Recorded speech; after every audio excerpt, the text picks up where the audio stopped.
Welcome to UFC Unfiltered. We have a great one today. The great Travis Browne calls in and chats with Matt and I, and then we spend about an hour with Fat Joe, who's just fucking phenomenal. I love Fat Joe. I'd never met him before. What a fun guy to hang with and talk movies and talk shit and talk fighting. He's just great. I had a blast. Me too, buddy. He may finish it here. He's out. It is all over. Knockout. He got rocked. UFC and digital media present UFC Unfiltered with Jim Norton and Matt Serra, powered by digital media. Find your voice. And now, your hosts, Jim Norton and Matt Serra. Welcome to another episode of Unfiltered. I think we have a good show today. Travis Browne fighting this Sunday night against Derrick Lewis, and they are in Halifax. Oh, Halifax, Nova Scotia. Yeah. Fighting this Sunday night, and he's calling in a little while, and we also have Fat Joe, the rapper, coming in studio. Wow. Which is good. He's taking over UFC's Snapchat today. Well, that's exciting. Hope Dana lets me do that one time, but Dana would not like what I was Snapchatting. Oh, no, he would not approve. He'll be maybe shocked. Yeah, what are you doing, Jim? Do you have a Snapchat? I do. I don't use it that much, but I will say some lovely young ladies send me some snaps, and I do enjoy it. Yes. Send me some snaps. How old am I, 70? What an old man. No, that's right. I know, but it's just corny the way I said it. Ah, dude. I say a lot of corny old We're older. sayings. We're older guys. Yeah. What are you going to do? ESPN's Stephen A. Smith has said that Mayweather told him we're getting very, very close in regards to a potential Conor boxing match. And people from Conor's team have leaked that it's all but a done deal. And, of course, Floyd is denying it, and I don't think Conor's commenting. And as much as what I really want to see is Conor fight Khabib or Tony Ferguson and defend one of his belts. But I got to be honest, this fight I would pay to see. Well, I will root for Conor. I don't like Conor that much, but I would love to see him smash Floyd. If he beats Floyd Mayweather, I will be a Conor McGregor fanboy. Yeah, the thing I will. Yeah. I don't know. Maybe it's because I'm not. Name the last exciting Mayweather fight. Agreed. I mean, I that's agree. one. And two, But it's the what name. does he really? I mean, Conor's got everything to gain on it. Like as far as Right. if he loses in a boxing match, big deal. He's still a better overall fighter. He'll still kick his ass in a real fight. He'll kick his ass in an MMA fight.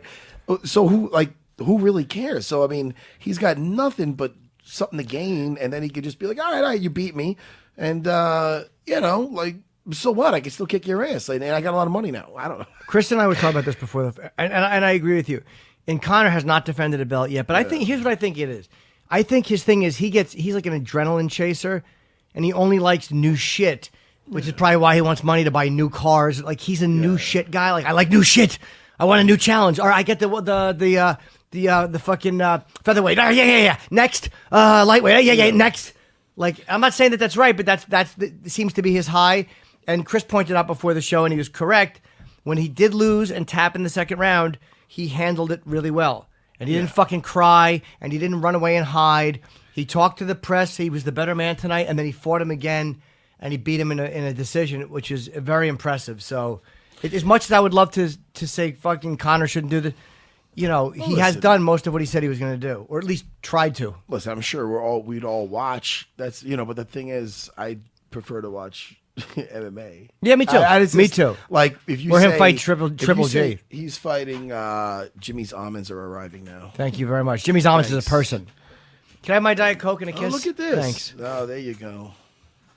There you go. Don't get nervous now. Hey, don't get nervous, girls. Thanks. Remember that, Goodfellas? Don't get nervous, girls. It's good, man. Like Spider. Look at that. He told you to go fuck yourself. Crawl like you crawl for the fucking almonds. Spider. Spider, that was that ended up being Christopher. Yeah, it was. It was Christopher from Sopranos. I know that, but how do I not remember his real name? Oh my! I don't remember. Don't tell me. I'm so mad at myself. What's that? What's his first name? What is it? Michael. Oh, Michael Imperioli, of course. He's got you look like Court McGee today for some reason. Are you growing out your beard? I do? Yeah, it's a Court McGee beard. We don't like it. You're getting the Court McGee look. We don't like it. It's gonna shave my head. I kind of like it. You got to shave the mustache because he doesn't have the mustache. We don't like it. Matt and I object. I think Matt You're said growing he your likes beard it. out. Yeah. Anyway. So what are you saying? I don't know. What was I saying? We were talking about Conor and fighting all these different... Yes! Well, listen, I get more excited if you say, listen, he's fighting... it's signed. He's fighting Mayweather. Or if you're saying he's fighting Let me Kukui, see. just say it. Well, El Kukui, Khabib. I like saying El Kukui. Nurmagomedov. Stop it. You're making me say Gesundheit. Hey, listen. I'd be really excited for that. I mean, listen. I'm just not that into boxing. But it might time out well because if they're fighting Khabib and Tony Ferguson are fighting March 4th. When is this Conor Mayweather thing? How much lead up? Oh, they're probably a long June. Yeah, June probably. Yeah, that's a long time to make these guys wait to fight a championship fight. Nah, he's got to get back in the mix in there. I mean, I'm sure. I mean, that's what everybody wants. I'm sure anyway. Brock just retired. Really? I didn't really care either. I think he should have.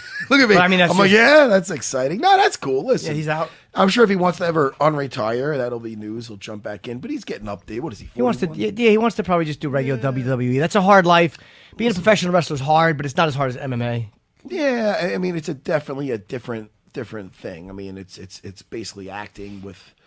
It's like very like physical a stunt man that's good at acting. Also, Yeah. I don't know, like you know what I mean, like that type of thing. Your body's taking a beating, but there is that whole predetermined outcome that is unlike fighting in the cage for real. Well, Germaine de Randamie has called for a rematch. I like Germaine de Randamie because I like who she is as a person. She's called for a rematch against Holly because I think that she didn't like there being some question, and she said, "I have nothing but respect for Holly in the UFC and the guys on UFC Unfiltered."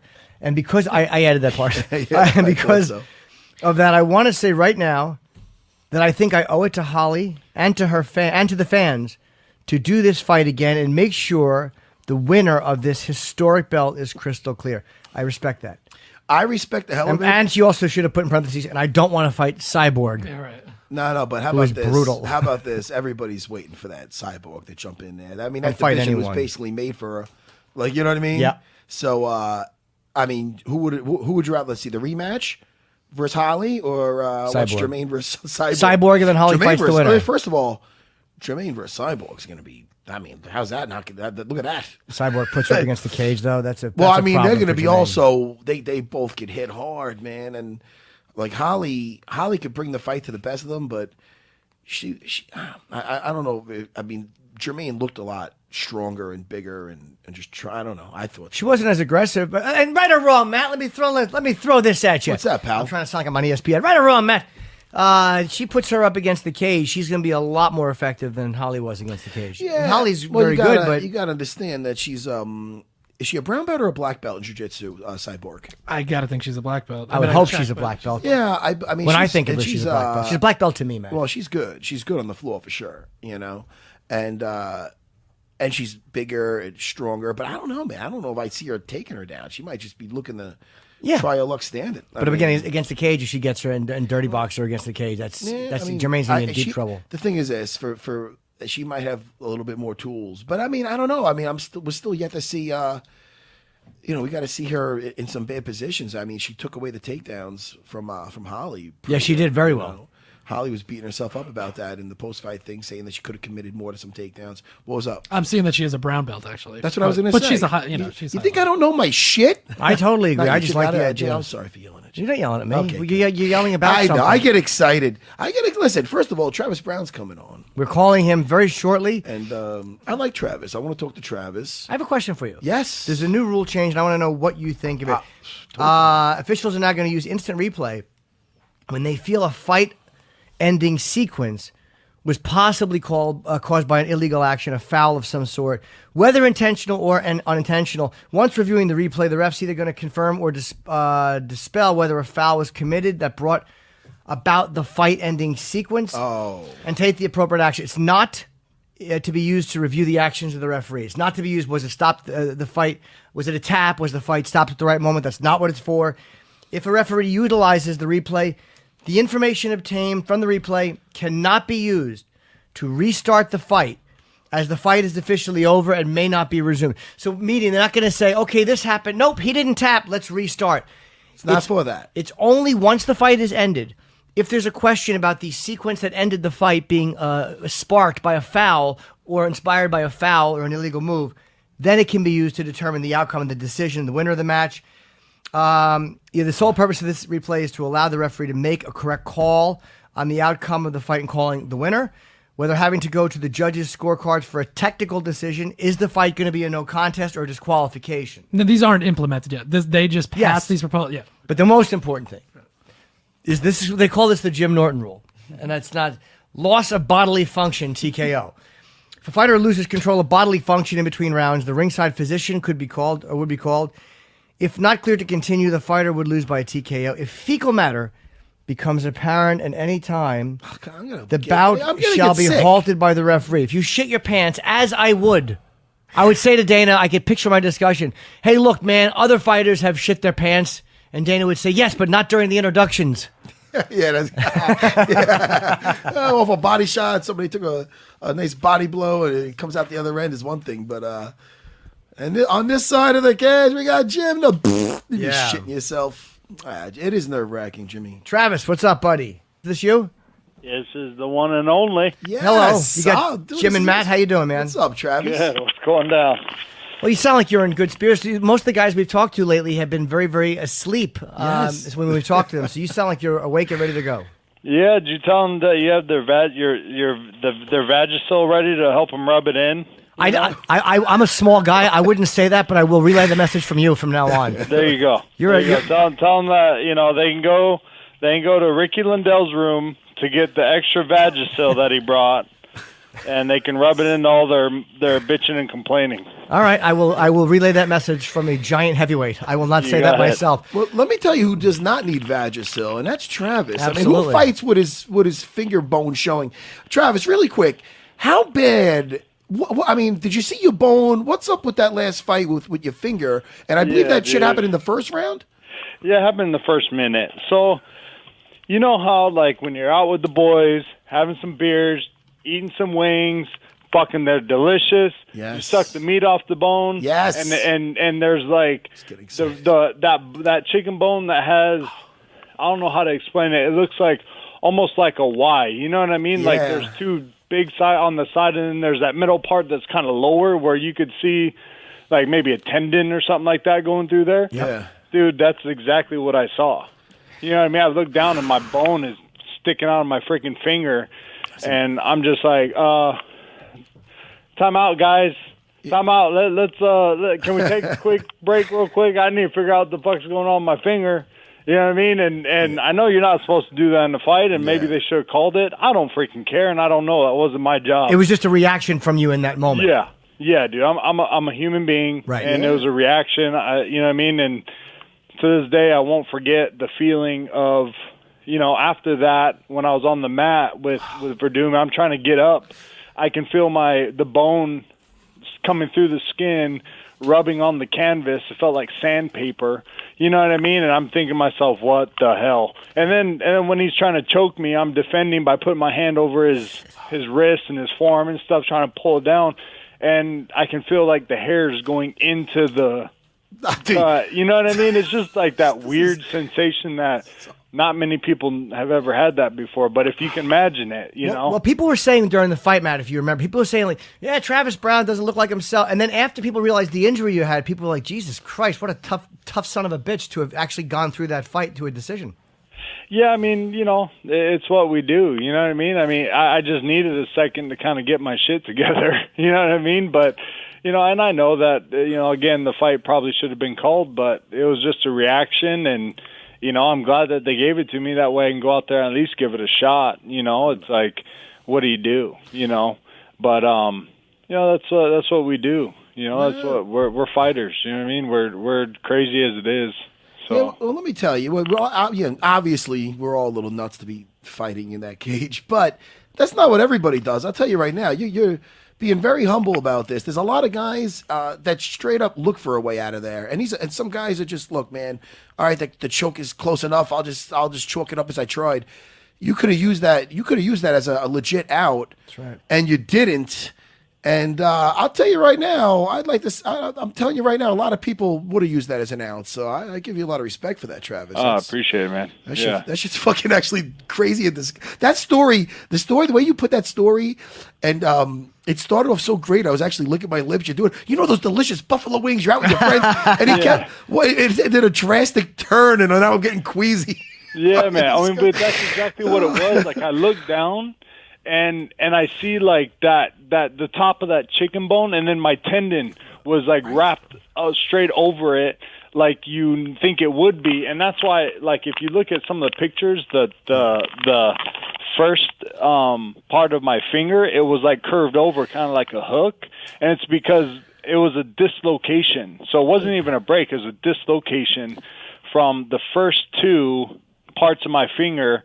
That the first two parts were sitting over on top of the first part of my finger, and so it was making my finger kind of go down like a hook. And I couldn't bend my finger. You know what I mean? And when I looked down, it was just like that. It was like a chicken bone, seriously, with the white tendon wrapped over, and it was super tight. You know what I mean? It was the weirdest. So, and you said this happened in the first minute? First minute of the first All right, round, so man. let's review the night for you. You start off, you got a 300-pound Brazilian jump up and kick you in the chin. Yeah, fuck. And then you Fucking guy. I know the nerve of him. and then you take that like a champ, and then within the first minute you got your bone sticking through. Talk about a rough night. Yeah, you know, and to top it all off, it's against the fucking jackass like Werdum. You know what I mean? You guys had some issues. That's right, you yeah. guys don't I like just don't like the guy. I don't think he's a good dude. You know what I mean? He just, you know, he does one thing for the public, and behind closed doors, he's another way. So, you know, I'm not going to get into it. I'm not trying to spread rumors about him, but I have my own personal feelings about the guy, and I just don't like him. You know what I mean? So it's just one of those things where it's like, for me, I just, you know, I don't like him. You know what I mean? I don't respect him like as a dude, as a man, and I, you know, I respect him as a fighter, but other than that, that's as far as it goes. Travis, what happened at the end too? Because I actually forgot until you just said that him and Edmond had a little thing at the end of that. Was that something Werdum said that he didn't like, or did Edmond say something to him? Because we weren't in the ring. That's right. Yeah, so I guess what happened is, like, after the fight, the crowd was booing because it was a shitty fight, dude. I hate being a part of those fights. You know, I'm sitting there with a bone sticking out of my finger. I'll tell you what, if my opponent had a bone sticking out of his hand like that, I would have finished the motherfucker, right? Like, dude, I know he's out of it. He ain't got his right hand. I'm gonna finish him. You know, I hate being a part of like just a shitty fight like that. So, after the fight, the crowd was booing. With they should, you know what I mean? It was a shitty fight. Well, I guess Werdum was doing like, you know, kind of like the crybaby thing, like to his eyes with his knuckle. You know what I mean? How they you know, that thing. Sure. And I guess Edmond thought he was doing it towards me. So Edmond said to him, why don't you have some fucking respect? You know what I mean? For the guy that you just fought. And all of a sudden, Werdum squares up and push kicks Edmond. And he's like, I thought he was going to come after me. You know, he's a fighter. He's a accomplished kickboxer. And he had that look in his eye that he was going to come after me. It's like, God, buddy, what the fuck? He's telling you to have some fucking respect. And then it gets turned around because that jackass gets the mic, you know, at post-fight press conference and, you know, whatever. But you know. So you don't like him as a person. Did you ever see the video of him kicking the reporter in the leg? No. There's one, too, where, you know, as a fan of UFC, I've interviewed a lot of fighters and had them show me moves just to see where certain things feel like, because it's pretty impressive what you guys deal with. Sure. But they're always taking it easy. And and Werdum did this to this reporter where he just gave him like a thigh kick, and it put the guy, they almost passed out from it. It was like a little too hard to do to a guy who's not a fighter. Yeah. That's him. And do you think, Travis, too, because after you and Rhonda both train with Edmond, and he's caught a lot of criticism lately, do you think that some of it was fair, or do you think all of it was unfair, or how do you feel about that, or the way people are perceiving it? Well, I can't tell you if it was all unfair or fair or anything, because I haven't heard all of it. I've only heard some things, and the things that I've heard is pretty unfair. And you know, you get some of these guys that are prominent in the MMA community that hold some kind of like weight with the fans, and they go and they talk about things in a way that like an amateur would talk about. They just throw it out there. You know what I mean? Instead of like having a thought behind it, they're just throwing things out. And unfortunately, you know, like he's an easy guy to not like because he just doesn't care what you think. You know what I mean? Like, there's some guys, some coaches or whatever that will say the right thing because it's the right thing to say. Like, he just says how he feels. These guys will say the right thing at the time, and then they'll go right backstage and be like, fuck that, and then they'll really say something different. Like, he just doesn't have a filter. You know what I mean? And some of the stuff that I've seen is just, it is what it is. I mean, he's, I don't think that he fully deserves it. I mean, show me a coach that hasn't lost, as a coach, that his athletes or her athletes haven't lost, and that get the same kind of reaction from the fans. Like, get the hell out of here. There isn't a single one. Right. Yeah, you know what? Dana said that. Dana made a point. Dana said, look, man, nobody's harping on the guy when, Ronda for, destroying everybody in her path. Nobody's complaining about the guy. And then, there's a hiccup or, you lose a fight here or there. Next thing you know, the guy sucks. So, I mean, I definitely hear you with that. And personally, Edmond's not a douchey guy. I mean, I met the guy. I hung out with the guy before in Maine over by Dana's house. He was there. He had a fighter fighting. And he's a nice guy. I mean, I met him behind the scenes. He's always been cool to me. And we had pleasant conversations. And the thing is this. I think that he's very emotional with his fighters. Like, he's very, like, when you get emotionally attached, and I know when I corner my guys, it's like, yo, I got my guy, and I keep it simple. It's like, I got my guy, you got your guy, we're meeting down at the flagpole. We're going to, you're in the trenches with your guy. Yeah. And, like, I got shit after Silva broke his leg. I didn't know his leg was broken when he fought Weidman.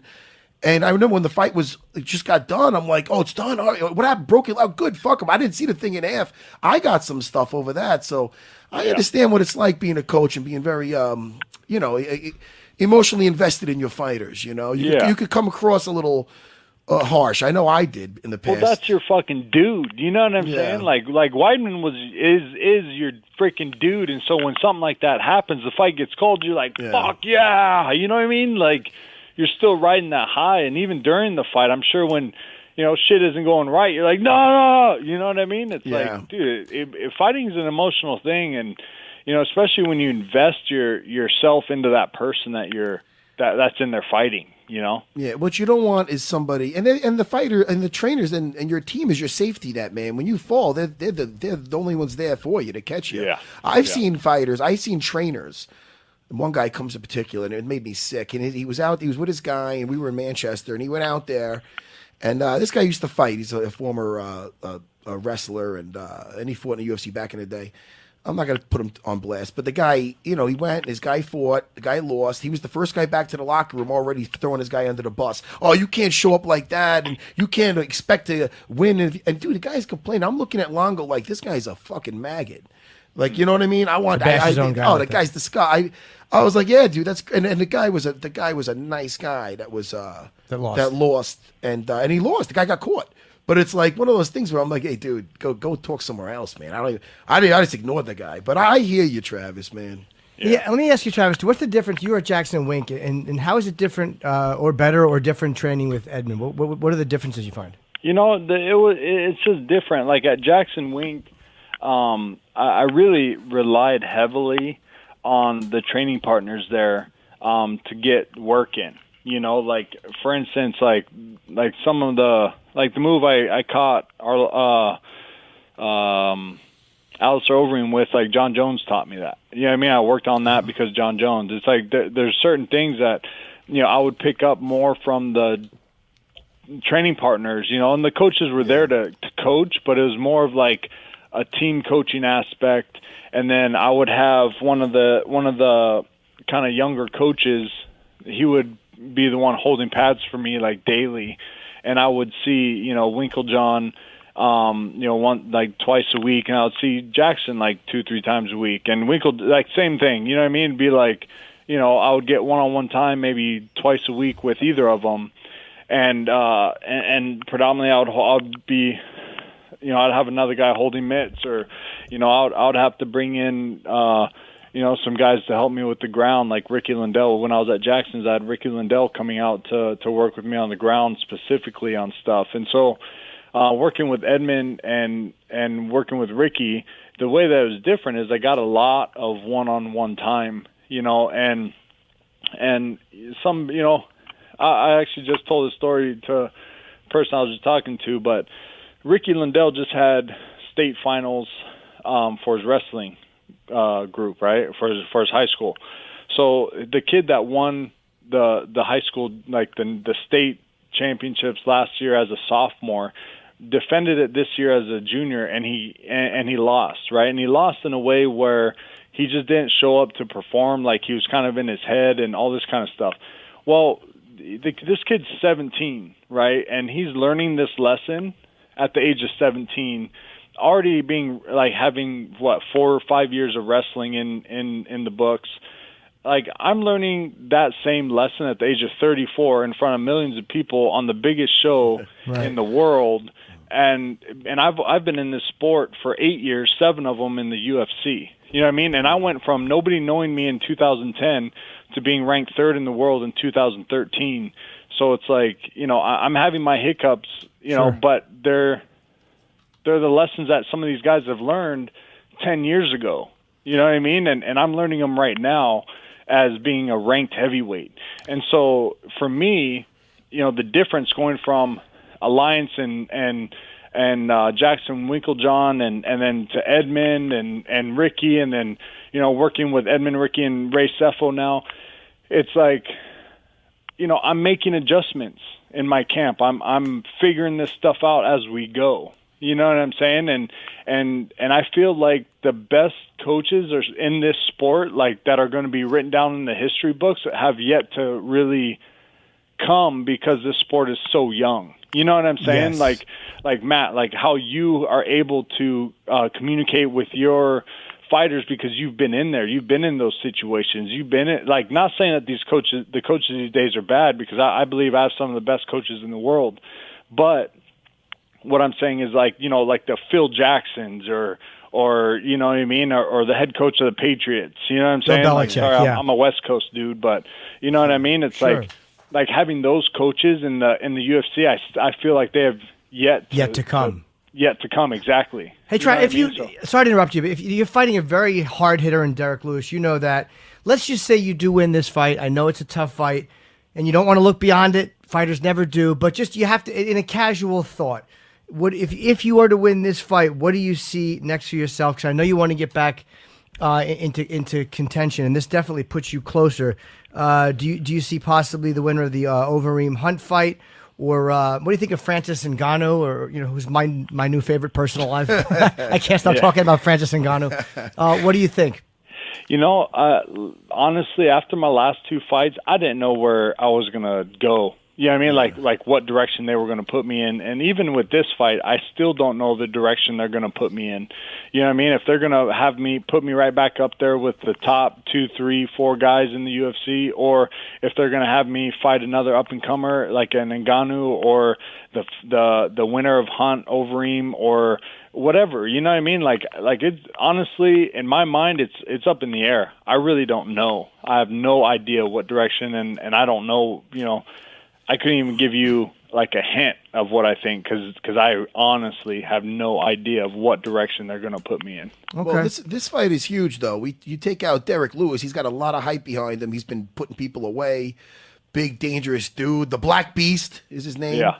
I mean, you take him out, you're right back in the mix, man. And you definitely deserve a pass on that last fight. I mean, shit. Yeah, you were hurt. Your stock doesn't go down after that. For me, I feel your stock went up with that. Yeah. Thanks, man. Appreciate that. Well, good luck. Sunday the 19th from Halifax, you're fighting Derrick Lewis in the main event. It's a good card. Johnny Hendricks is fighting at welterweight against Hector Lombard. There's a lot of good fights on this card. So good luck, Travis. And Thanks, it was man. great talking to you, and we hope to talk to you again. Yeah, Yeah, Travis, be good. thanks. Be Take good. care. Yeah, sorry to get long-winded. Not at all, dude. It's man. please, Yeah, I we mean- love it. You're wide awake. It was great talking to you. Want you in studio, man. Yeah. So, yeah, man. Whenever you guys, have time, dude. Whenever I'm out there. If you're ever in New York, man, definitely we'll get it done. You're welcome anytime. Cool. All right, guys. All right, good luck. Later, We'll see ya. Travis. All right, buddy. Bye-bye. What a nice guy. Well, Never met him. listen, I've met him before. Well, I met him briefly, yeah. I've talked to him before, and I knew he's a good dude, and I'm happy to talk to the guy. Let's and That was people, by the great. way, for anybody, here's what they're going to say. Why didn't you ask about Ronda? Because it's his girlfriend, it's not him. It's just he's fighting now. He's fighting, and there's nothing worth it. I don't pester him about his girlfriend. You didn't ask anything about that. Nah, it's just like I was gonna say that to you, like, dude, I don't want to ask nothing. This is about Travis now. It's his time. It's got to be annoying when you're dating someone who's the biggest name in MMA or the second biggest name, and everybody's asking about your girlfriend. It's like Travis is entertaining.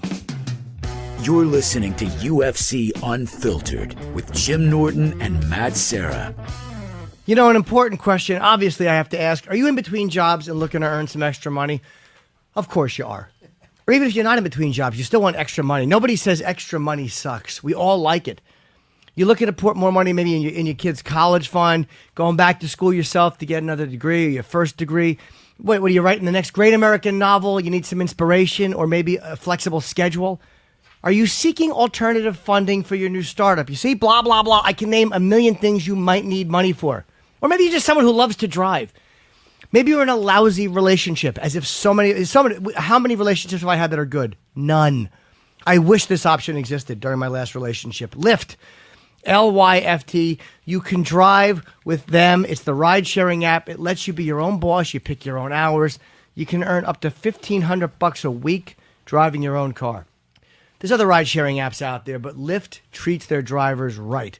It's a flexible way to make extra money anytime from nearly anywhere, and all you need is a car. Lyft drivers can make up to $35 an hour. Getting started is literally a tap away. You can drive mornings, nights, weekends. You flip into driver mode, and you start making money. It literally is that fast and that simple. And Lyft drivers can earn tips through the app, which a lot of those other ride-sharing apps do not allow you to do. These tips add up fast, and you keep 100% of them, and you don't have to wait days to get paid. What's worse than that? This way, you can cash out instantly once you've made $50 thanks to Express Pay. It all adds up. Driving with Lyft is super flexible, allows you to keep 100% of your tips. That's lyft.com/unfiltered. lyft.com/unfiltered. There's a special offer for our listeners.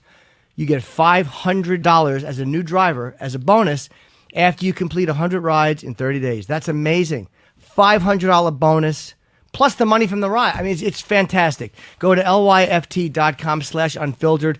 Don't be a goose. There's a limited time only. Restrictions apply. lyft.com/unfiltered. What are you waiting for? Rocket Mortgage by Quicken Loans proudly supports UFC Unfiltered. When it comes to the big decision of choosing a mortgage lender, it's important to work with someone you can trust who has your best interest in mind. And with Rocket Mortgage, you'll get a transparent online process that gives you the confidence to make an informed decision. Don't waste time searching through stacks of paperwork.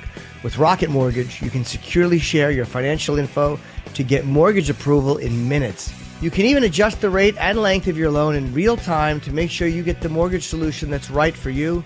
Whether you're looking to buy a home or refinance your existing mortgage, you can lift the burden of getting a home loan with Rocket Mortgage. Skip the bank, skip the waiting, and go completely online at quickenloans.com/unfiltered.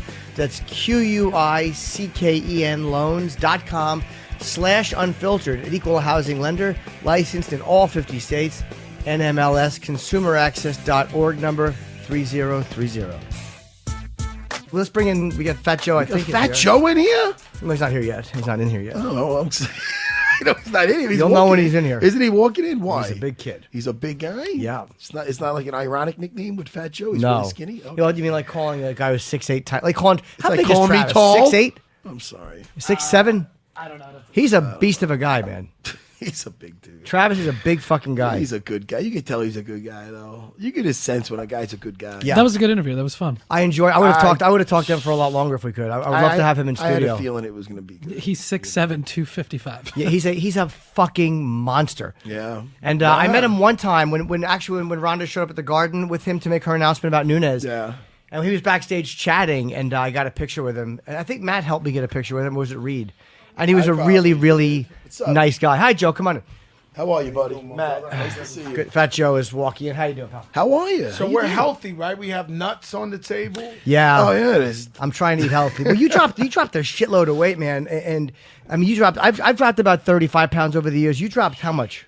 Man, a human being, I would think. A human being. 200? Not 100 something. Yeah. I mean, the nickname almost doesn't stick anymore. You know, Nah, it sticks. It you should sticks. be Husky. Maybe Husky Joe. Husky Joe's your new name. Right? You don't look Husky Joe, man. You're definitely not sloppy. You've been training. You work out at all? I work out, mostly cardio, but I work out in the normal. I've been like in the last 3 weeks promoting this new album we're dropping. So this has been it's been hell. Yeah. Talk It's about been that, like, for sure. we've been going waking up 6 in the morning Yeah. every day, going to sleep 2 in the morning. Yeah. Like it's just been like boom. Every day I'm in a different state. Every day I'm in You need that it's like I'm cardio. running for a campaign, Yeah. Well, it's hard to eat well on the road. Like I go into green rooms and it's all snacks and treats and shit. And it's 2:00 in the morning. Your show is done. You can't eat good. Then it's like it's impossible to not eat like a slob on the road. But you have to try. Yeah, You I have do. to try. Yeah. You try your best. You win more battles than lose. Did when Big Pun died, did that scare you? Like, wow, man, I gotta watch. That got my- off the first human being. So that was probably like I lost maybe 80 pounds after that. You did. But I was still very, very overweight. Were you close to 500 at one point? I think I was close to 500, like 400 something. I ain't even gonna lie to you. Really? Yeah. So I always tell everybody we used to go to the buffets and instead of taking the plate and put it on the tray, we take the plate off and fill the tray up. Yeah. Eat the whole joint, but we didn't know. We wasn't educated on what we was doing to ourselves. Yeah, because what happened when you're in our age group, like we're all at our 40s, when friends start dying of like natural causes, you're like, ugh. Well, the doctor, I have a doctor that's my friend, right? Yeah. So It's always good to have one of those. No, really my friend, right? Like Yeah. family. And the doctor says that it's normal for people to die 45 and on. So like our grandmothers and our grandfathers, God bless them, they was dying 90 and all that. He says it is a normal thing between doctor community that if you died at 45, it was like, well, he died before, he died early on the list of you die. You understand what I'm saying? Like, I be like, he made 67, he made 75. If you die 45, it's not a surprise. It's like, all right, his battery gave out early. Yeah, I had a doctor tell That's me that crazy. too. He said like everything you do now is medically enhanced to make you live longer. He said, but your body is designed to live 40-something years, and that's it. Crazy. It is In crazy. fact, I like I use my doctor for Cialis. That's what I get from my doctor. Just Oh, dick you get a pills. little dick pill. Oh, I love a good dick pill. You yeah. love a good dick Oh pill. my. Nothing wrong, Fat Joe, with a rock, big. baby. Yeah, give me some, Fat Joe. Give me a little bit of that too, Fat Joe. Come on, give me some of that. Little dick pill. Yeah, Yeah, my man, let me tell you something. Let's hear. My Uncle Dan, he's 50-something. He's out there. He looks young as hell. Never used drugs in his life. And he says his shit works like a motherfucking machine. He don't need no dick pills, no that. Yeah. I be like, yo, Uncle Dan, you need a little dick pill or something? He's like, hell no. That's He's got this. It's a thing of pride for a lot of men. Yeah, he's not, but it works. Yeah. But It works for is there a him. button there? Did he actually try it? No. somewhere? He can't, he brags about it all the time. My dick doesn't stand tall like it used to. My dick shrugs.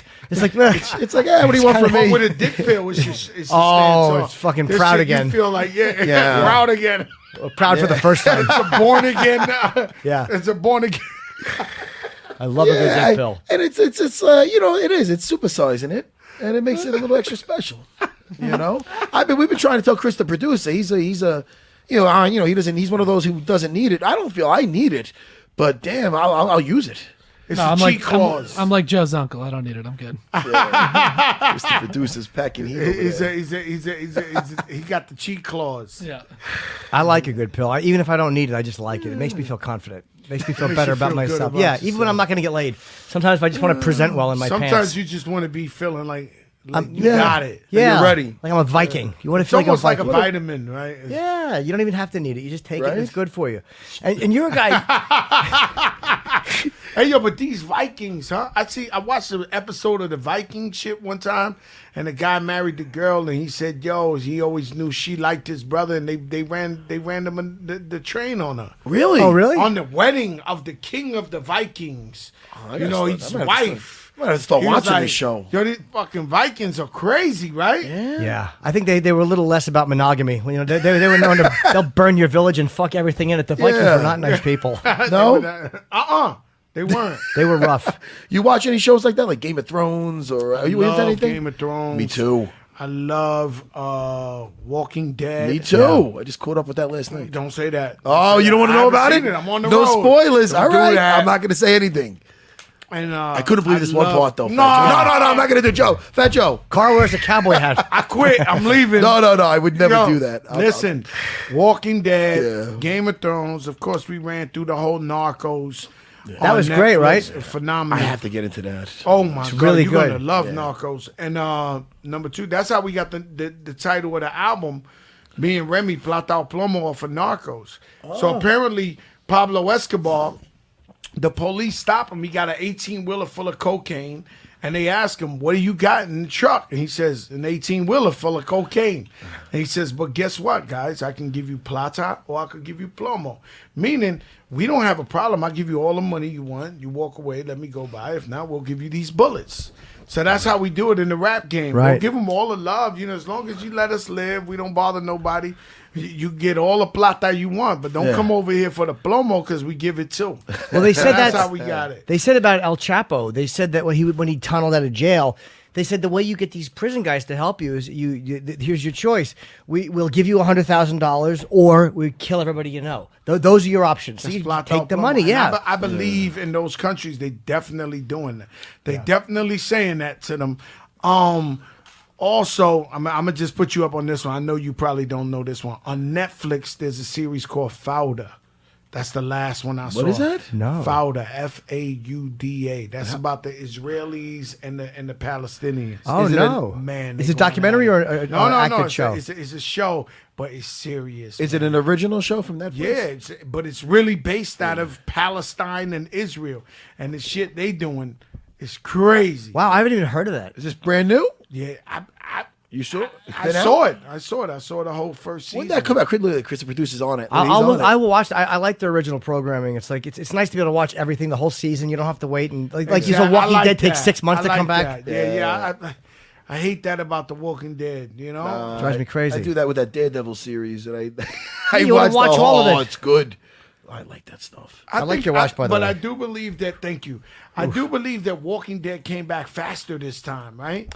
Well, Are they doing something new that they bringing it back faster? They split the season in Yeah, half. that's They're what it is. so smart. They have this is say season 7, so they show half of season 7, so they can have a mid-season finale Yeah. and then a mid-season premiere. Oh wow! It's brilliant. Mid-season premiere and a finale. Yeah, so they have really like 4 climaxes. So the ratings spike crazy. Sure, just have a couple of points of okay, now things are about to get real, and then You saw the Super Bowl commercial when the guy's bat hit the ball and said Walking No. Dead is back. They did a commercial in the Super Bowl. I didn't see that. It was the football on the floor and then the bat. What's the guy? Negan. Yeah. Negan's bat goes whoosh, and the next thing you know, you don't see nobody that says Walking Dead is back. Yeah. Oh, listen, that's a fun show. That's a great commercial. I can't get into the spinoff though, but I like. I Oh, like Yeah, that. how they got the Fear the Walking of, Dead. Yeah, that's what I don't know how they screwed that up. What is Yeah, that made that's of? I trash. can't stop looking at your watch. That's It's a paddock. I think I need my sunglasses to Iced look at out that paddock. thing. a good watch. Thank you very much. What's the man. jewels on it? What's the jewels? Is it like- what is that? Is These that- are carat Look at that diamonds. thing. Right Oh here. my god, That's not a It's show. called hard work, guys. that's a nice watch. I grew up maybe 15 minutes from me in the I know you did. projects. Oh, yeah? I know. So I just love to just look at it and say we made it, baby. That's good. And did you fight? Because I read that you said that you admitted you were a bully when you were younger. So were you fighting Well, a lot? I was bullied a lot. Oh, you were bullied. And then I turned into a bully. How old were you? Were you a big kid? I was maybe 10 years old, and I had to go to school because my mother worked in the other side of town, so she wanted me to go to school there. And over there, I mean, if we're gonna call it a real thing, there was no Latinos that had any type of juice there. Yeah. And I've always been like kind of tough. Yeah. So when I go to school, I get attention. So I'm Yeah. walking in there, I got the fucking Beatlemania hair on, green eyes Yeah. and shit, and I'm walking in there like I think I'm tough. And every day I gotta fight 20 dudes. Yeah. Every single day. There isn't a picture of me for Thanksgiving or anything without An injury, yeah. fucking lip. It's like every day. So I would go out there every day and fight 20 dudes and punch the toughest one in his face Yeah. and get fucked up. I pretty much got beat up every day. Yeah. And the good thing is I learned not to quit. Yeah. So, most people would have ran and went to another school or never went to school Yeah. or whatever the case may be. I realized I'm willing to fight 20 guys, right? And what's crazy is, and then after I realized in the hood that it's survival of the fittest. It's like, the toughest guy is the guy that fucking gets everything. So then I turned into quite of a bully and created my own crew. And then it was like, it's whatever, winner take all. And that's the bad part of it. You know what I'm saying? To where you just turned in and you say, so what happened was I had a best friend, right? Y'all want to hear this? Yeah, of course. I had a best friend. And every day we would go eat lunch, and my mother worked up the block. She would buy us a sandwich, soda, take care of him. We would hang out together. So one day these bullies or whatever, 20 guys come up to me and they approach me and they go up to him and they say, yo, why are you with this guy? And he says, it's my friend. And he says, well, if you don't jump in with us and beat him up, we're going to beat you up every day too. And the guy, his name was Lenny. He actually jumped in and beat me up with these guys. Fucking Lenny. Fucking Lenny. Right? Fucking No. Lenny, right? Yeah, you're right. Fucking Lenny. It's How like a does this scene out of end? the movie Moonlight. I went home. And what? There's a movie called Moonlight. The same thing happened where they make the didn't know friend. that. Yeah, no. This is a brand funny. new one. It's brand new? Yeah, they make the friend beat up the So How old were you? I'm sorry. I was maybe 12 years old, right? And I went home and I cried for maybe 10 hours. Yeah. And that's when it snapped on me and I got the light bulb and I said, I don't give a... Can we curse? Yeah. Yes. I don't give a fuck about nobody, don't care about nobody, anybody fuck with me, look at me, say something, I'm smashing them. Yeah. Out of this, because before that I was kind-hearted. Yeah. Yeah. They You know what I mean? Like if I grew up in the suburb, I probably would have been a nice guy. Yeah. Like I was actually a nice kid, but they nice. took that shit, they stripped me of that. You got your. Yeah. That was very hurtful that your own friend beat you And up. after that, I just became ruthless in the streets of the Bronx. I just became ruthless. Just was like, fuck it. I don't care about nobody. I don't care about no one. And that was that. And and then I became one of the toughest guys, biggest reputation guys in the whole fucking hood. And forget Yeah. it. And then so you started. When did you get into music? So what happened is there's a very legendary group. Underground group called Digging in the Crates. They actually were the hottest group at the time. Diamond D, Showbiz AG, Lord Finesse, all of them. They from my neighborhood. So Diamond D and me were friends, and one day Diamond D said, yo, you're going to get killed out here. You're going to go to jail or you're going to really, really get killed out here because you into too much shit. He said, why don't I produce the music for you and you say your life story on the music? And that's when I started rapping. And then one of the 3 demos that we made was played by DJ Red Alert, who was the #1 DJ at the time here. It's on 97, right? Yeah, on 98.7 Kiss at the time. And then that record turned into my first single that went #1 in the country. So that's what changed my life, Wow. Yeah. It's really rap is so interesting because it went through this like when it started with like Kool Herc and those guys. It was all like kind of fun and Run DMC, and then I don't know if the whole West Coast or whatever happened, but it switched and it became more not about hey you stole my rhymes, but like it seemed more realistic. I mean, I'm gonna just tell you what happened with rap music. With rap music is the music of the oppressed people, right? So you see me with diamonds and all that, but the truth is the cheapest form of music you can have. We could bang on this table and make a song and just rap about what the fuck is going on in the hood. Yeah. And so it started out like that and it was fun and whatever the case may be. But now you got a lot of guys never had money, all of a sudden become these bosses and having millions of dollars and everybody doing whatever they saying and everybody want to have their boy with them who's a fucking killer. They got a boy just came home for 10 years for murder, and you got that, and all these egos start to come into take place, where now you got that element in it. That's why the entourages get into it sometimes. Yeah, the entourages they're bad. Most rappers don't go to Ivy League schools. They don't go to college to make it to the NBA. Well, the educated rapper, if you remember UTF. Well, yeah, the educated rapper UTFO. That boy was dope, and but he was really educated. I listened to that record maybe a month ago. I was riding in Miami. That motherfucker was he was educated. I don't remember the song. I just remember him and Kango Kid. I don't remember. Kango Kid, but his verse was like really, really educated, versed. Like he was a smart guy all the way at that time. So the point is that the entourage is you get money, you start feeling power. That's why I moved out of Miami.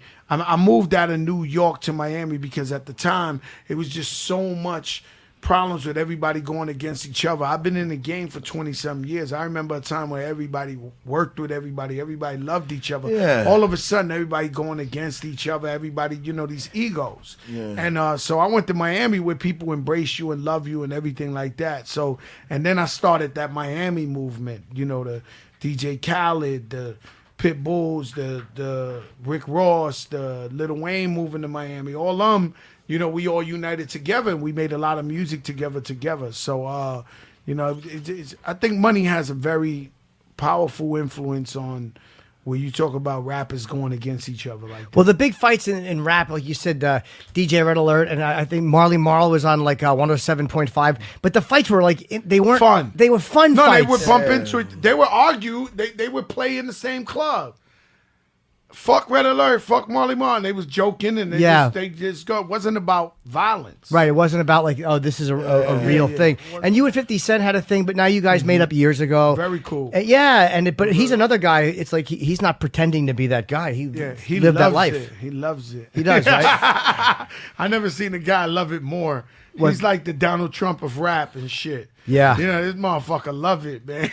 Every day he wants a breaking news. Every day fucking 50 Cent want a breaking news. He'll start with the planet Earth for breaking news. And so that's his thing. But how is Rick Ross? I don't know Rick Ross. I know he had some problems. Very good guy. He had some. I guess it was the gangster disciples. Whatever. They were very angry at him. Has that all been fixed? I think it's been fixed. Is that the most suburban way of saying it? Though, Jimmy, no. It's a very serious issue. Yeah. It's a very serious issue. It was, gangs disciples kill. Yeah, I know. These are gangs that have been in Chicago for 100 years and shit. Like, but that's all been straightened out. I guess so. He's alive. I don't know nothing about that. Yeah, I like that's scary, man. Fat Joe comes. I like that Fat Joe comes in and Jimmy's getting all the scoop on the beef. Well, I'm curious because I am curious. This is violence. It's a world I don't built off violence. It's a world I don't live in, and yet I'm familiar with. But and these are not guys pretending. Yeah, like these are guys who are really living this life, and so it's kind of interesting, like because they're great entertainers and great artists. Well, but underneath I would go against it and say that we are entertainers, and I would say we all got into this music, this art form, to change our lives and take care of our kids and send them to college and stuff like that. The problem is every now and then, there's real elements involved. But I don't think just because a rapper, like I said, I robbed the liquor store on a song, I wouldn't rob the liquor store. Right. You know what I mean? You could buy it with that fucking watch. We're Brian De Palma, man. It's entertainment. Yeah. Scorsese. We're talking shit we don't do. Right. I'm actually a dance dad.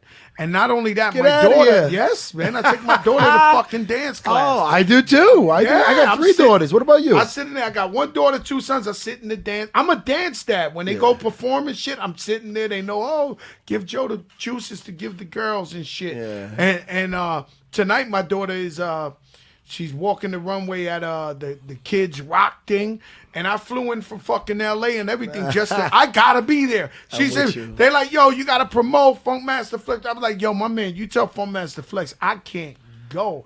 The person I don't want the rap beef with is my 10-year-old daughter, Azariah. Yeah. I gotta be in the front row when she walks out. I got you. You have to be man. there for that. I feel. Listen, my daughter's. See, now I'm talking like a rapper. I feel that.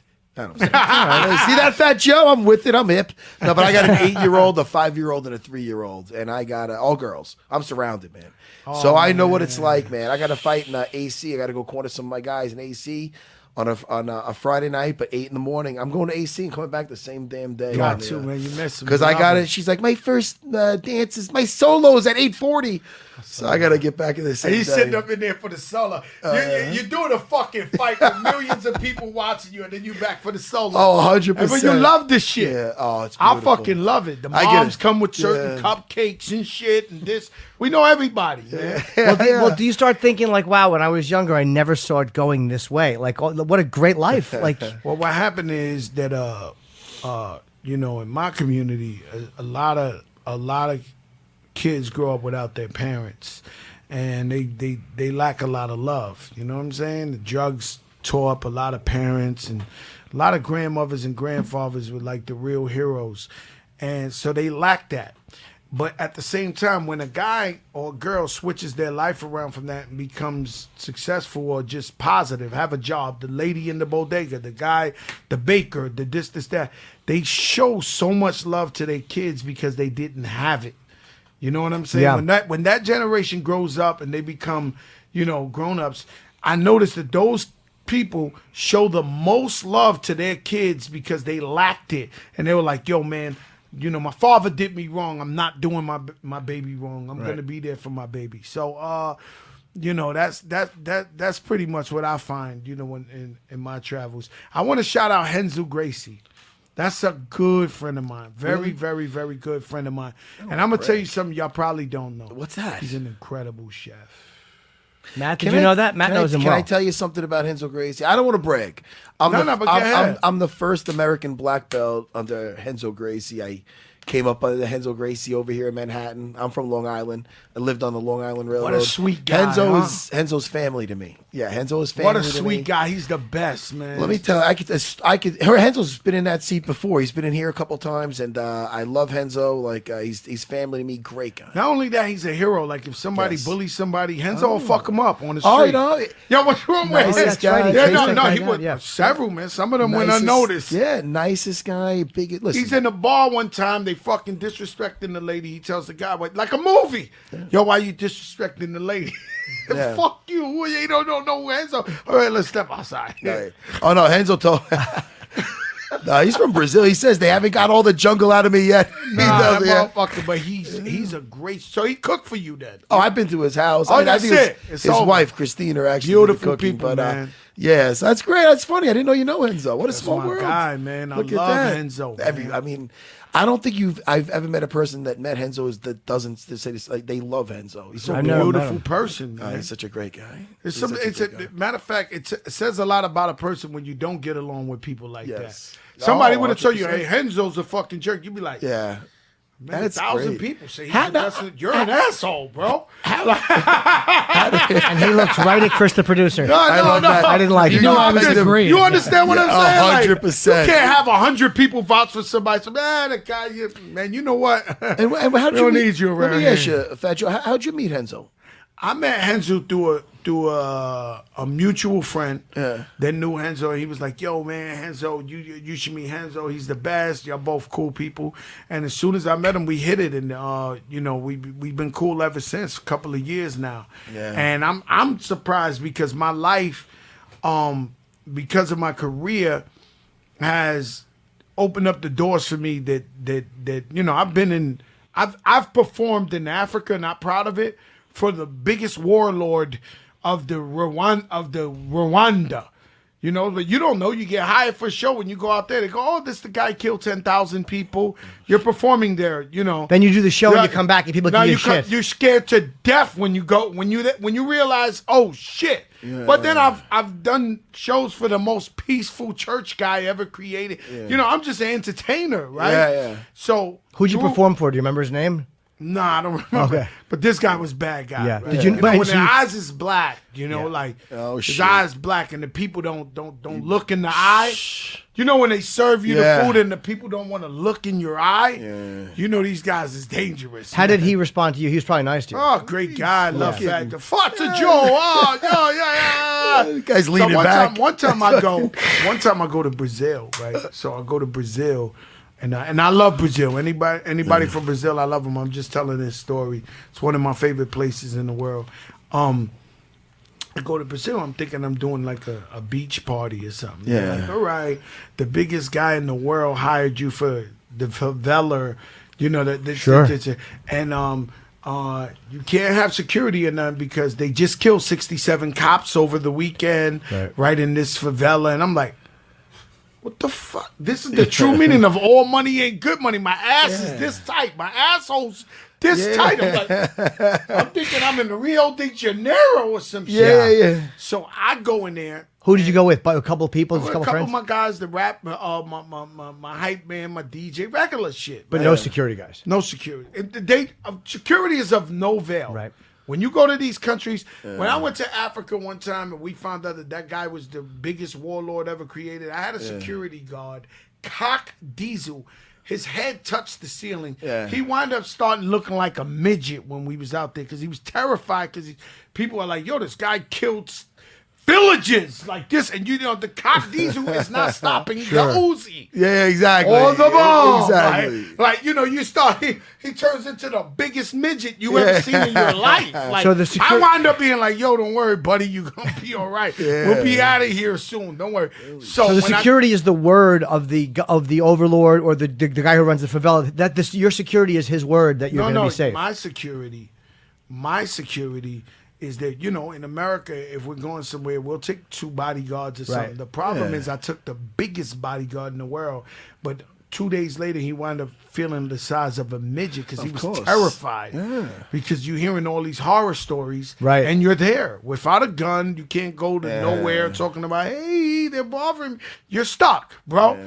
Like, you understand what I'm saying? Yeah. And so you go into the favela, sorry. So we go into the favela, and we don't get to perform until the main guy comes, right? So, oh my God, I can't even tell you, man. There's so many guns in this back room, and it's like a fucking like a movie, like a Lord of War. There's so many guns up, guns. Like people were checking in their guns, like it was like a mountain of guns. Right? Man, I hope you get compensated. So the guy comes in. No, I lost one of my 9 lives. So the guy comes in and he looks so calm. He said, "Oh, my daughter loves you. I want to take pictures and this and this." But meanwhile, maybe I'm just crazy. I'm like, this guy must have killed babies.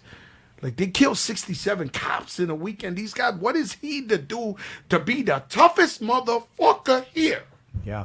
How could you be the toughest guy here when they killed 67 cops this 2 days ago? And all these guys are like, the boss is coming. What the fuck the boss do?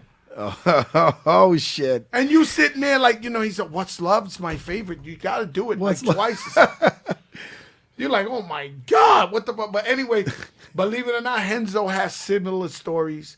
Renzo trained the fucking the president, the Abu Dhabi, the boss of Abu Dhabi. Like he trained like, the fucking. He'd be like, for real, Renzo?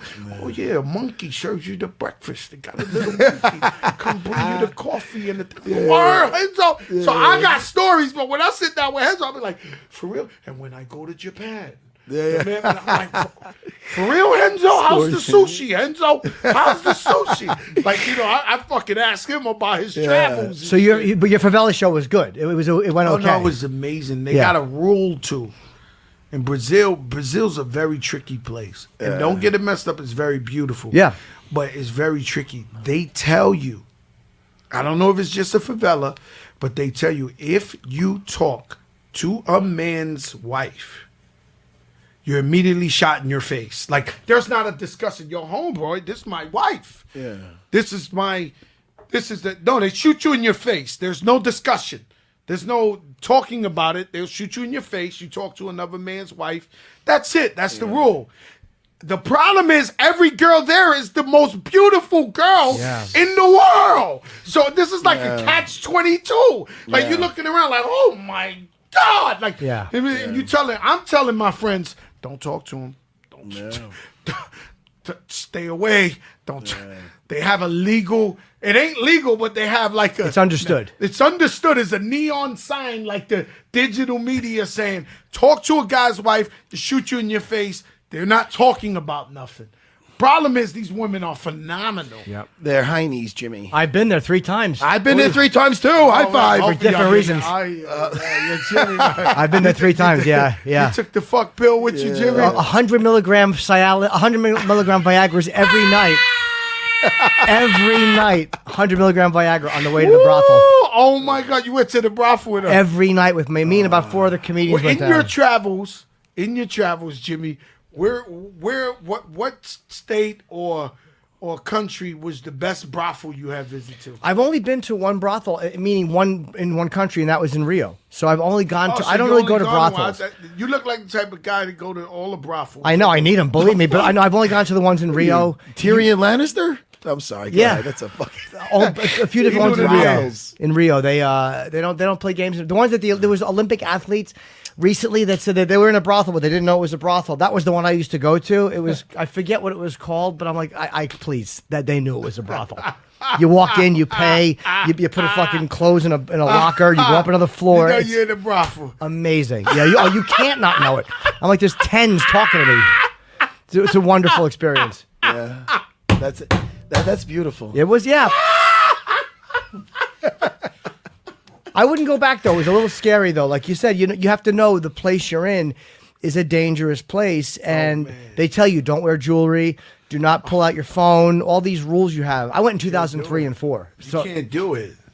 Like you gotta be low key in these places. Yeah, you know what I'm saying. Don't go flashy. Hell no, man. It's a real world, man. It's a real world. And you're friends with a mutual friend of mine, Chris DiStefano, who's a really funny comic. That's my guy, man. And you did. Someone told me you did stand up. I did stand up for him.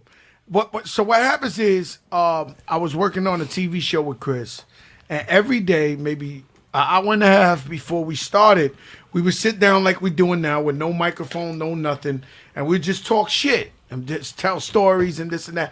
And he would always laugh and laugh and laugh. He said, listen, I'm doing Caroline's, my first big Caroline's, and I want you to come open up for me. I said, open up, motherfucker. I ain't no comedian or nothing like that. He said, I want you to tell some stories, like fucking your story with Mike Tyson or R. Kelly, because I got some serious stories. So I went up there and I told the stories. Everybody was laughing. They loved the shit. And then he came and closed the show. And that was my claim to fame. Oh, you only did it one time? The only one time. It was my claim to fame of being a comic. Did you enjoy it? I fucking loved this shit, man. Yeah. We had so much fun. But it wasn't like scripted. It wasn't like that. It was just telling them about shit I went through. Yeah, you just kind of went up and told stories. Mm-hmm. By the way, what is your name? The name of your new album? We have to plug your album It's called properly. Plata O Plomo. Oh, you did say that. Okay, my memory is terrible. The album is out Friday. Pre-orders now, and we're excited about it. You know, the first record went double platinum, 2 million all the way up. We was nominated for 2 Grammys. Isn't that 325 million streams you've gotten so far on that song? It's fucking amazing. More than that. That's daily. Every day we get at least 100,000 on the new single, and all the way up is bigger. So the new single is 17 in America and climbing. And then we got some missiles on that album, man. We got some big work, and I'm really proud of the work, Plata O Plomo. The album is amazing. And What's the name of that new single? I'm sorry, That's Jimmy. okay. The new single's called Money Showers. Okay. And then Because I heard All the Way Up. I mean, who hasn't heard that? It's All the Way Up is crazy. They play it at the UFC a lot. Yeah. You know that? They play, I mean, it was made to be a club song, Yeah. but it wound up being inspirational. Yeah. So like little kids send me to my DM copies of the report card with an A+ talking about he's all the way up. Old ladies working out in the gym talking about they all the way up. This is Yeah. like, I didn't know it would turn into like a motivational thing. Right. It's got to make you feel good, no? Oh no, that's amazing. Yeah. Bro. And this one really counted because, I've been nominated for 6 Grammys. I've done some big things, but this one it had been almost like 4 or 5 years since I had a big hit. So definitely most people thought I was out of here. And then when I came back with that motherfucking force field, they were like, "Oh my God, never count him out." This guy, I'm one of them guys. Yeah, I'm like a fucking I wouldn't say UFC. I would say what's my guy who died? Italian. Died of what? He died. He got killed in Brazil, as a matter of Turo fact. Gotti. Turo Gotti. I used shot, to right? love Gotti. Yeah. Well, Right? No, he got choked. His ex-wife, they saying there's she some killed shady him or some shit going on there. Yeah, they said she choked him Yeah. out. But Arturo, I'm like him. Remember, he would fall down 16 times and one eye out the sock and get back and hit a lucky home run and knock the guy through the... I'm like that. That's the story of my life. I've been around for 20 years. I've hit the highest in the world, the lowest in the world, the highest in the world, the lowest in the world, the highest. And here he comes again. It's over. Round 12. Motherfuckers like, boom. Oh, my God, I tell you. So somebody who always loved Fat Joe was like, I always told you my money was on him. Don't count him out. This motherfucker's back. It's that type of shit going on with me, man. And it's fun. And you guys walked out. You've been a boxing fan for a long time. You were like some of the who was it you walked out Felix Trinidad? Well, I with? was the first guy to ever walk. I mean, I messed it up. When you watching the fights and you see the rappers walking everybody, I'm the guy who messed it up. How'd you do that? Well, Felix Trinidad is one of my favorite boxers ever. I'm Puerto Rican, and I looked up to him so much that I went to Don King. And mind you, Don King don't know who I am. So a good friend of mine takes me to his house. So they playing the piano, they this and that. Mind you, I'm double platinum. Like, you know, I just sold 2 million records. I'm a big deal at the time. Like, I'm the hottest motherfucker smoking.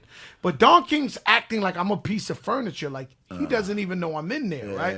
So I turned around like this. So boom. So he says, so the guy's playing the piano. This is 5 hours later, right? Guy's playing the piano, and it's in Palm Beach where fucking Donald Trump lives, right? So he's playing the piano, and then out of nowhere, he stops the guy. He says, "What do you want?" This is Don King. He tells me this is Don King at his prime. He managed Felix Trinidad. He said, "What do you want?" And I said, "Excuse me, Mr. King." He was like, "You're here for something.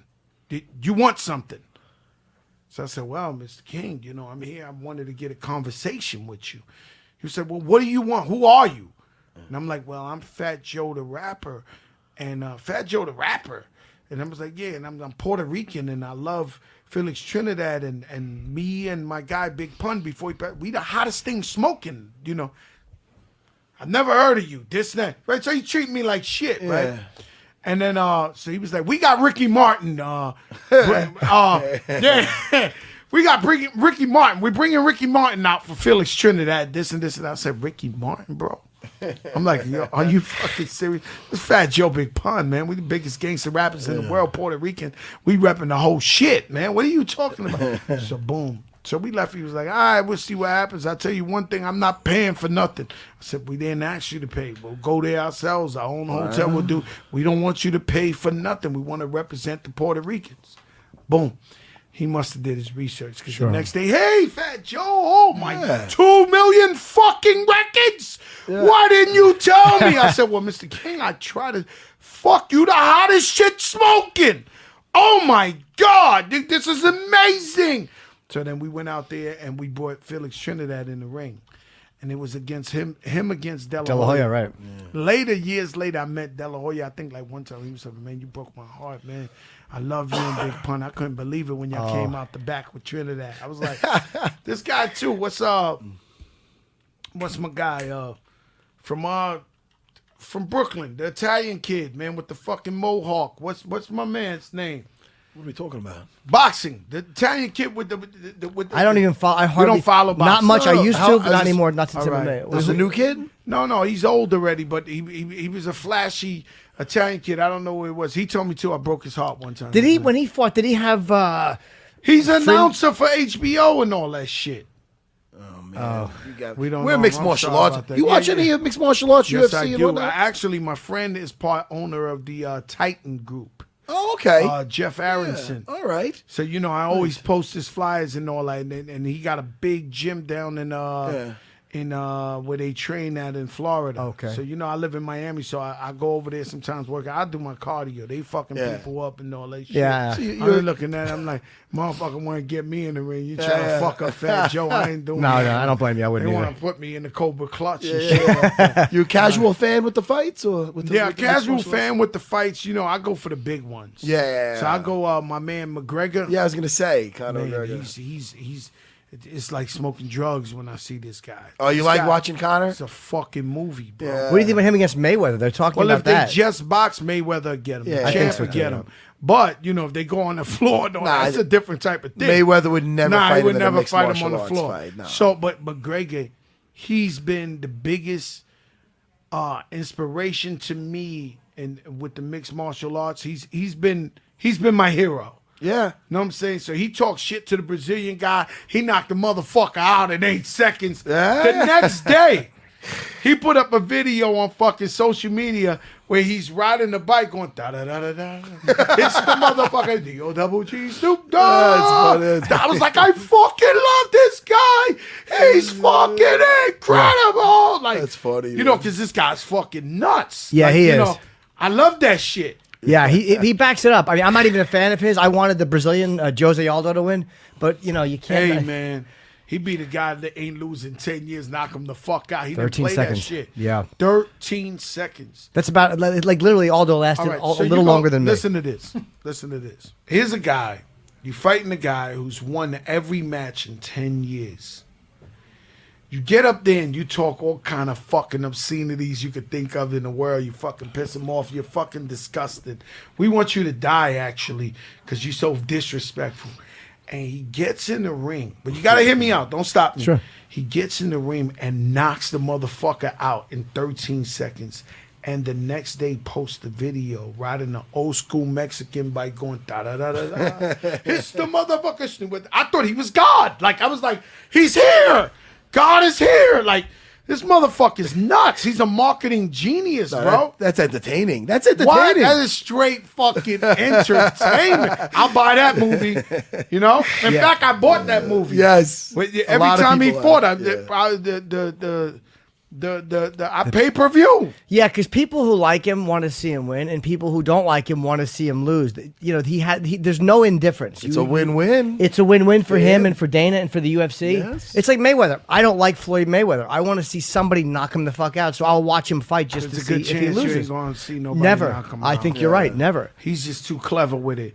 And the thing about Floyd Mayweather, let me explain something. One thing that hurts most athletes is drug abuse or liquor abuse or whatever have you like that. They like to party. Yeah. Floyd Mayweather doesn't drink, doesn't get high, it's an illusion, it's a joke. If you went to see him in the club, you'd be like, fucking junkie. You'll see all the bottles in front of the thing. He never drinks, right? He doesn't drink. Not only that, his IQ, his historian, he studied so many great boxers that he was born into this shit. Yeah. They taught him since he was a baby, like, oh, look what Rocky Marciano did. Look what Muhammad did.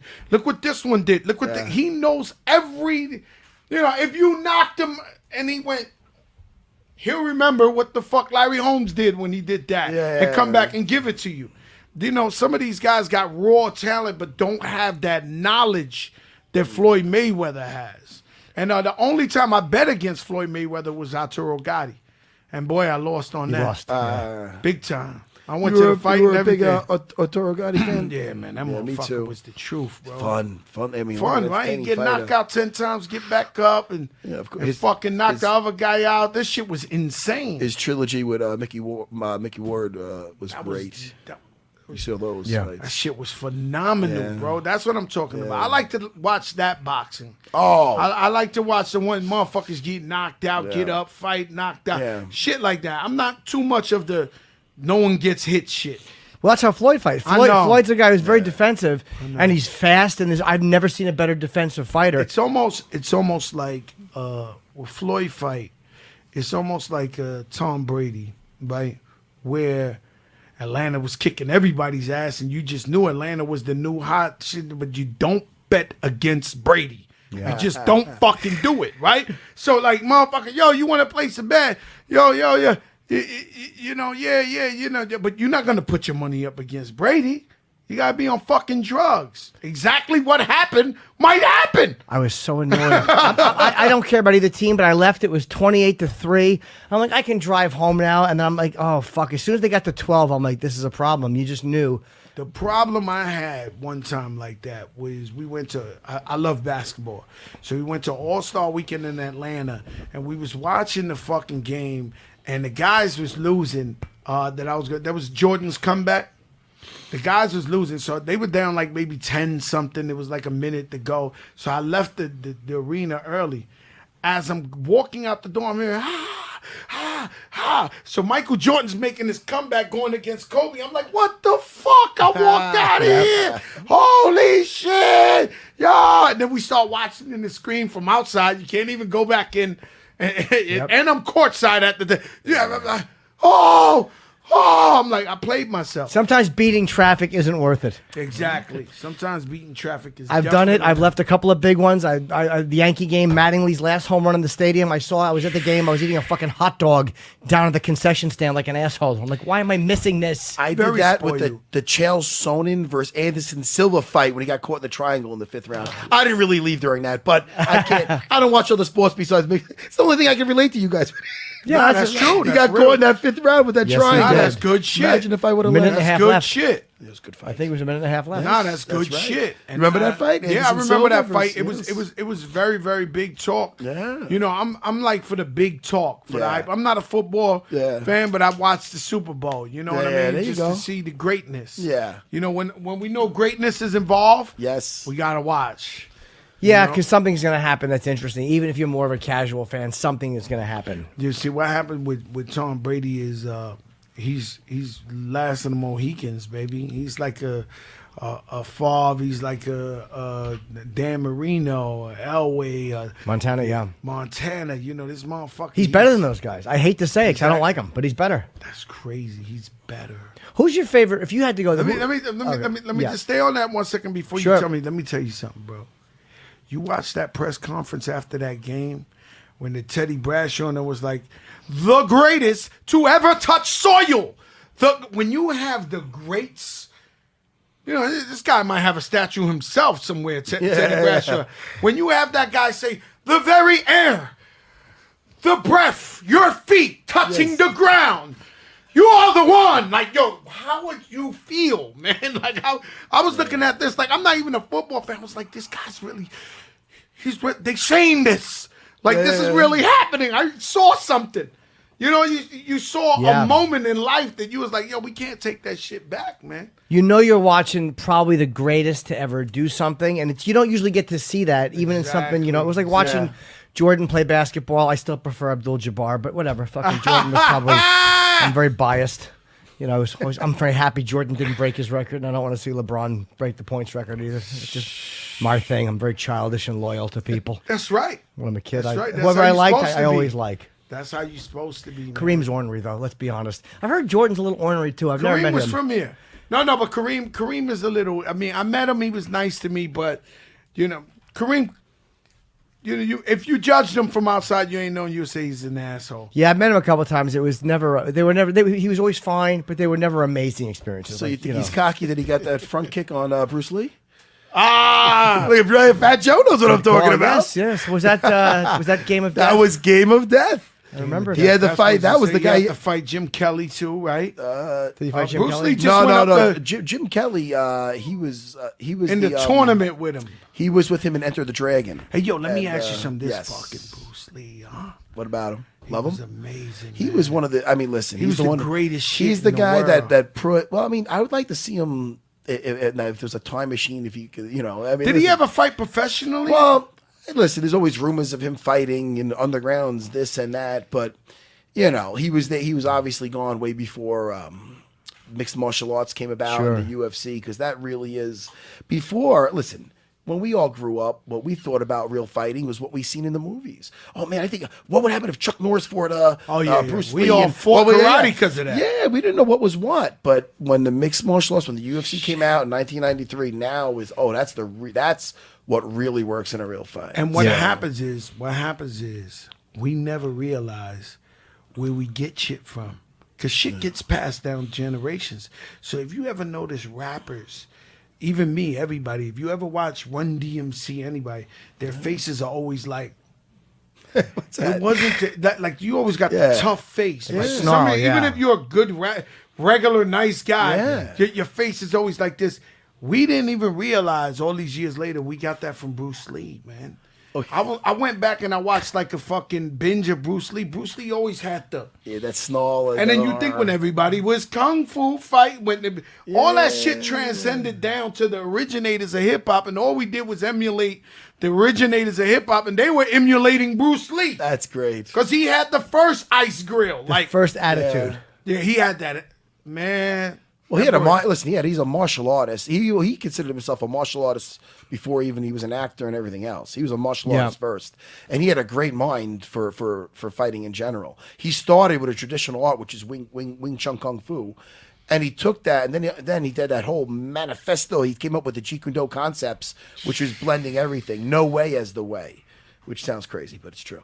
You know what I mean? So he would just blend all styles together. He was mixing stuff up way before it became mixed martial arts. Right. So That's why they say, Oh, like, yeah, I mean, wow. he put everything together. Is he considered just Yeah. an actor, or in Oh, your hell world? no. In your No, world, is he no. considered just an Guys. actor, or is he considered a mixed martial artist? Well, a martial artist and one of the very first as far as putting it all together. You could go back to back in the days of Greece when they. No, I'm talking about Modern day. Yes, modern day. Listen, He's let me one of tell the you first something. Let me that- tell you something. Yeah. I can't believe these guys, right? When we look back into the Patriots, right? The guys who used to fight for England and America and all these guys. These motherfuckers would stand in front of each other. Oh, yeah. Clean a musket and kill each Oh, other. it was amazing. Who didn't want? Why nobody thought of ducking or maybe running Yeah. around? Or not That wearing was- a red jacket. Why you had to die so proper, right? Yeah. I mean, props out to Bruce Lee for mixing it up. Like fucking, he switched it up on the motherfucker. Because you motherfucker die noble, die. Yo, what the fuck is wrong? We watch these movies and they just stand there and like get Yeah, shot. Then that's the crazy. next guys come up and get. Gangs of New York Like- was on the other day. That was reminds me of that, serious. right? You ever see that movie? Yeah, yeah. That was The ending serious. with the. I wonder how much is historically. I know. I don't know if there's really a butcher. What's his name?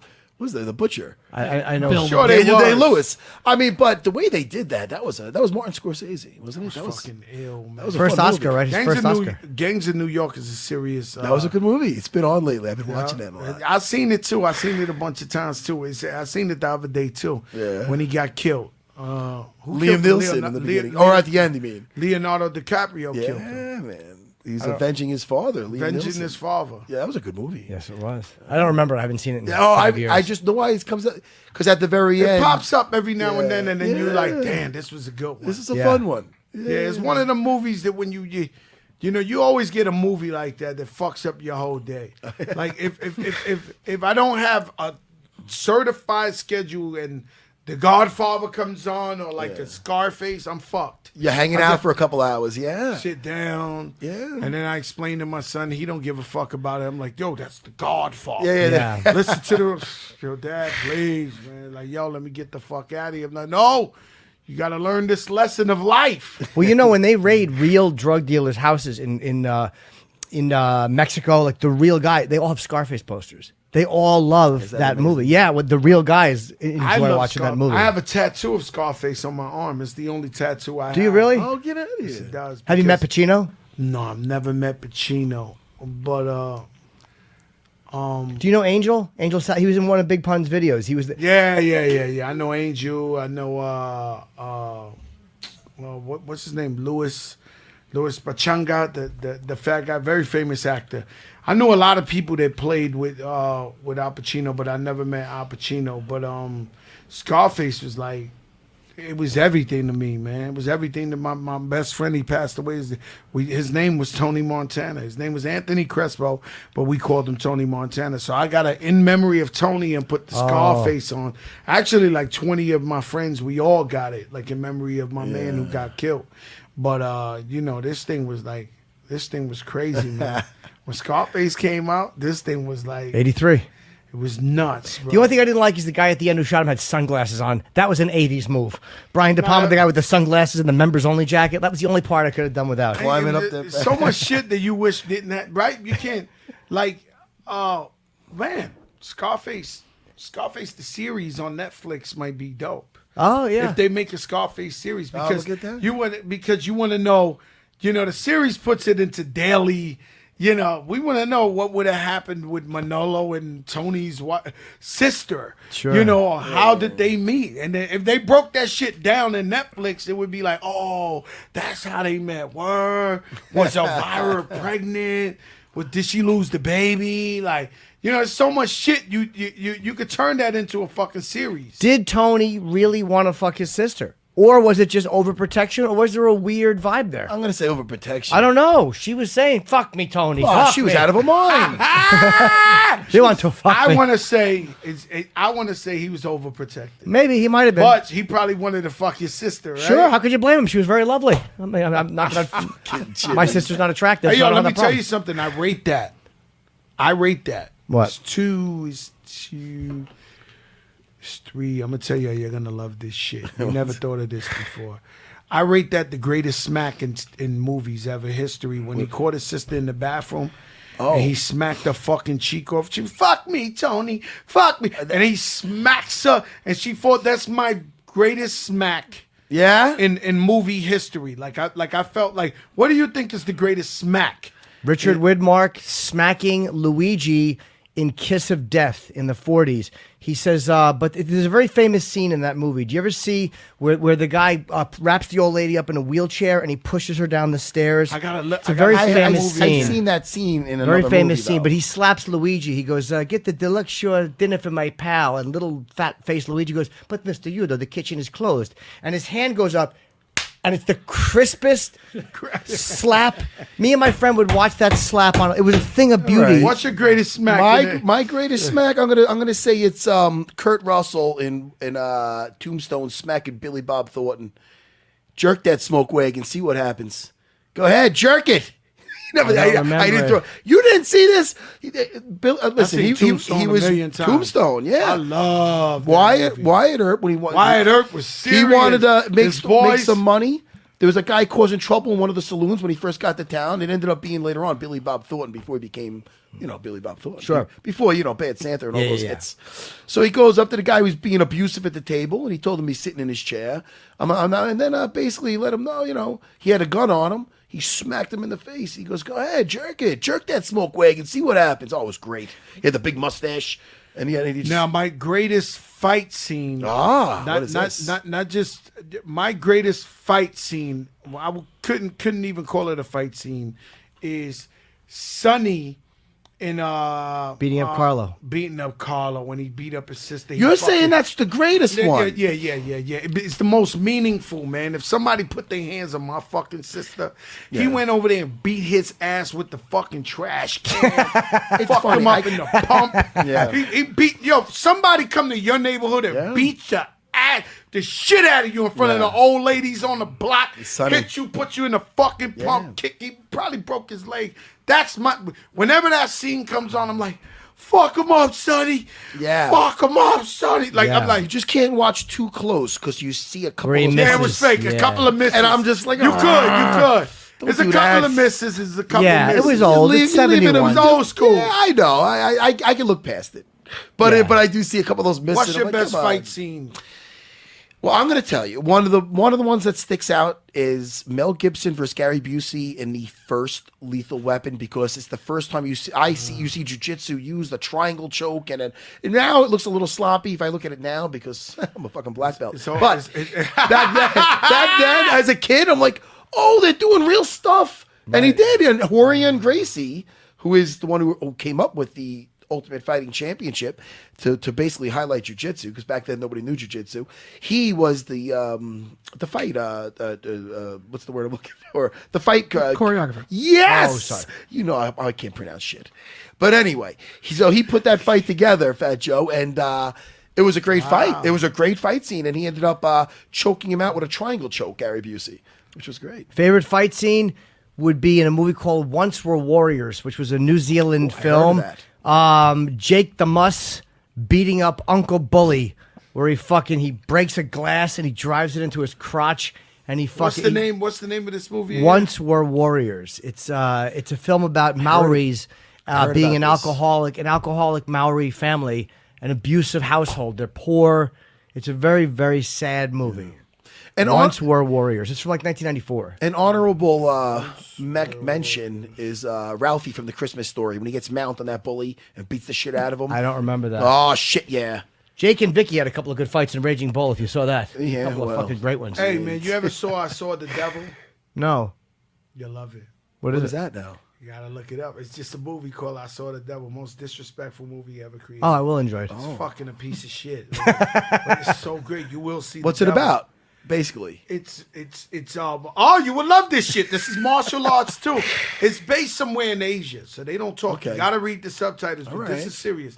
It's about a serial killer. Oh boy, who kills women and rape women and kids and nice. And do you want me to tell you a little bit about it? Yeah. Well, he rapes and kills a pregnant girl who happens to be the leader of the CIA of Asia's. This guy's a badass. He kills his wife, and then he goes looking for the serial killer. Her father's the chief of the police. You got to see this shit. It's a And then the feel-good guy- movie. The guy, Yeah. feel good movie. The guy, It's a who- weird rom-com. The serial guy is like Sean Tong Lee, the greatest serial killer and rapist in the world. So apparently they have a committee over there of serial rapists and shit. While they sit down, you got to see this shit. This motherfucker tortures him. The CIA tortures him, beats the shit, but for like life. Like this movie just drags on. You got to see this. I Saw the Devil. It's sickening. This movie is straight disgusting, like sickening. Back and forth because they're both the biggest piece of shits. Because the serial killer's a bad motherfucker too. So he'll find a way to hurt you. Yeah. That's amazing, man. All right. I watched that movie 30, 40 times. And on that I note, saw the Derby. I will definitely see that. Our show is over. We over? No, but we had a great show. This was so much fun, dude. I want to plug your album properly, Yes. though. Before we wrap up, I want to give you the proper plug. How do you pronounce it again? It's Plata O Plomo. right. And it's in stores this Friday, February 17th. All the way up's on there. Money Shower's on there. The whole album is amazing. Me and my sister Remy Ma. And on iTunes and all those ways to iTunes get everywhere. Spotify, you can stream.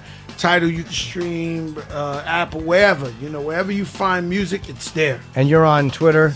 I'm on Twitter at Fat Joe. I'm on Instagram at Fat Joe. And just don't forget to watch Derrick Lewis, Travis Browne this Sunday night. This Sunday, I can't. That's gonna be a great fight, and thank you for Travis Browne for talking to us. Also, You love Travis Browne. And listen, have a great few days, and we'll see you soon. For sure. Thanks, Thanks. Joe. This was so much fun. Yeah, man. Thanks, Thank Fat you so Joe. much. I Appreciate appreciate that. you guys.